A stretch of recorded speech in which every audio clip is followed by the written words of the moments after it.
কুরআন ও হাদিসের আলোকে বিশ্ব নবী হজরত মুহাম্মদ সাল্লাল্লাহু আলাইহি ওয়াসাল্লাম এর জীবনী ও অলৌকিক ঘটনাবলী পাঠ ৪৬।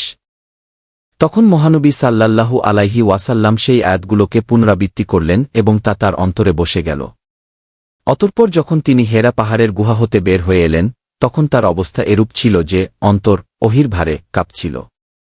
তিনি ঘরে প্রবেশ করেই বললেন, আমাকে চাদর জড়িয়ে দাও, আমাকে চাদর জড়িয়ে দাও। আম্মাজান হজরত খাদিজা রাদিয়াল্লাহু আনহু তৎক্ষণাৎ তার গায়ের উপর চাদর জড়িয়ে দিলেন। যখন তিনি একটু শান্ত হলেন তখন হজরত খাদিজাকে সমুদ্রের ঘটনা শুনালেন। অতঃপর বললেন, আমার প্রাণের ভয় হচ্ছে। হজরত খাদিজা রাদিয়াল্লাহু আনহু শুনে আরে করলেন, আল্লাহর কসম, আল্লাহ তাআলা কখনো আপনাকে অপমানিত করবেন না। কেননা আপনি আত্মীয়তার হক পালন করেন, মেহমানদের মেহমানদারি করেন, অসহায়দের সাহায্য সহযোগিতা করেন, অভাবগ্রস্তদের জীবিকা নির্বাহের উপায় করে দিয়ে থাকেন ইত্যাদি। অন্তর যার পবিত্র, সত্যের সন্ধানে তার কাছে এমনই সহজ ও স্বাভাবিক হয়ে ওঠে। তিনি তো এভাবেই সত্যকে উপলব্ধি করতে সমর্থ হন।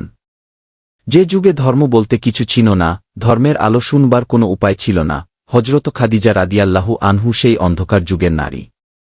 তিনি নিজের বিবেক দ্বারা বুঝতে পেরেছিলেন যে আল্লাহর প্রতি যার অটল বিশ্বাস আছে, যিনি সব সময় ন্যায় পথে চলেন, সত্য কথা বলেন, পুণ্য ও হিতকর কাজকর্ম করেন, তাকে তো কখনো অমঙ্গল স্পর্শ করতে পারে না। হৃদয়ের পবিত্রতা এবং জ্ঞানের গভীরতা আছে বলেই হজরত খাদিজা রাদিয়াল্লাহু আনহু আরব সমাজে তাহেরা নামে পরিচিত ছিলেন। এমনকি সৃষ্টির সেরা মহামানব হজরত মুহাম্মদ সাল্লাল্লাহু আলাইহি ওয়াসাল্লাম এর সহধর্মিণী হওয়ার এবং এভাবে সর্বপ্রথম ইসলাম গ্রহণকারিণী হওয়ার সৌভাগ্য অর্জন করেন। মহানবী সাল্লাল্লাহু আলাইহি ওয়াসাল্লাম এর সাথে হজরত খাদিজা রাদিয়াল্লাহু আনহু এর এরূপ আলাপ আলোচনার পর তিনি প্রিয়নবী হজরত মুহাম্মদ সাল্লাল্লাহু আলাইহি ওয়াসাল্লামকে তার চাচাতো ভাই ওরাকা বিন নফেলের কাছে নিয়ে গেলেন। ওরাকা জাহেলি যুগের ওই সকল লোকের মধ্যে ছিলেন যারা সত্যিকার ঈসাই ধর্ম গ্রহণ করেছিল। তিনি হিব্রু ভাষায় সুপণ্ডিত ছিলেন এবং ইঞ্জিল কিতাব লিখতেন। তিনি বৃদ্ধবয়সী, অতিশয় দুর্বল ও অন্ধ ছিলেন। হজরত খাদিজা রাদিয়াল্লাহু আনহু ওরাকাকে বললেন, ভাই, আপনি আপনার ভাতিজার ঘটনাটি শুনুন। ওরাকা জিজ্ঞাসা করলেন, অবস্থা কি? তখন মহানবী সাল্লাল্লাহু আলাইহি ওয়াসাল্লাম সংঘটিত ঘটনা বর্ণনা করে শুনালেন। ওরাকা শুনে বললেন, উচ্চারণ হাজান্না মুচুল্লাই ইউনাইল আলা মুসা। অর্থ, ইনি সেই সম্মানিত ফেরেশতা জিব্রাইল, যিনি হজরত মুসা আলাইহিসসাল্লাম এর কাছে ওহী নিয়ে আসতেন। তিনি আরও বলেন, কতই ভালো হতো যদি আমি সে সময় পর্যন্ত জীবিত থাকতাম যখন আপনার কওম আপনাকে জন্মভূমি মক্কা থেকে বের করে দিবে। কি মহানবী সাল্লাল্লাহু আলাইহি ওয়াসাল্লাম জিজ্ঞাসা করলেন, আমার কওম কি আমাকে জন্মভূমি হতে বের করে দিবে?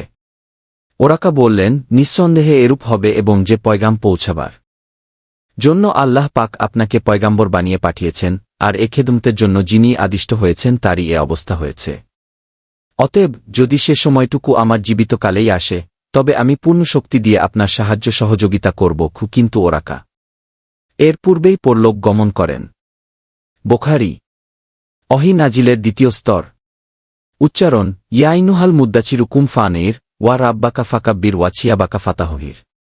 অর্থ, চাঁদরাবিত উঠেন এবং মানুষকে সতর্ক করুন আর আপনার পালনকর্তার মাহাত্ম্য ঘোষণা করুন, আপন পোশাকসমূহ পবিত্র করুন। সূরা মুদ্দাচ্ছির আয়াত ১-৪।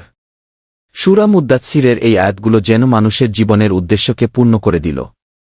কেননা সূরা আলাকের মধ্যে বলা হয়েছে শ্রেষ্ঠ ও উচ্চ মানবতা অর্জনের জন্য সঠিক ইলম বা বিশুদ্ধ জ্ঞান লাভ করার কথা। আর এখানে বলা হয়েছে বিশুদ্ধ জ্ঞান লাভ করা সত্ত্বেও মানবতার পূর্ণতা হবে না ততক্ষণ পর্যন্ত যতক্ষণ বিশুদ্ধ ইলমের সাথে বিশুদ্ধ আমল না থাকে। কেননা যদি ইলম আছে আমল নেই, সে ইলমের উপকারিতা নিষ্ফল হয়ে যায়। আর যদি আমল আছে কিন্তু ইলম নেই, তবে সে আমল ক্ষতির কারণ হয়ে দাঁড়ায়। তাই হেদায়েত ও সিরাতুল মুস্তাকিমের জন্য ইলম আমল উভয়টি প্রয়োজন। এ কারণে পবিত্র কোরআনে ওহী নাজিলের প্রথম স্তর সূরা আলাকে হিতকর ইলমের প্রতি ইঙ্গিত করা হয়েছে, আর দ্বিতীয় স্তর সূরা মুদ্দাচ্ছিরে হিতকর আমলের মৌলিক বিষয়গুলোর প্রতি ইঙ্গিত করা হয়েছে।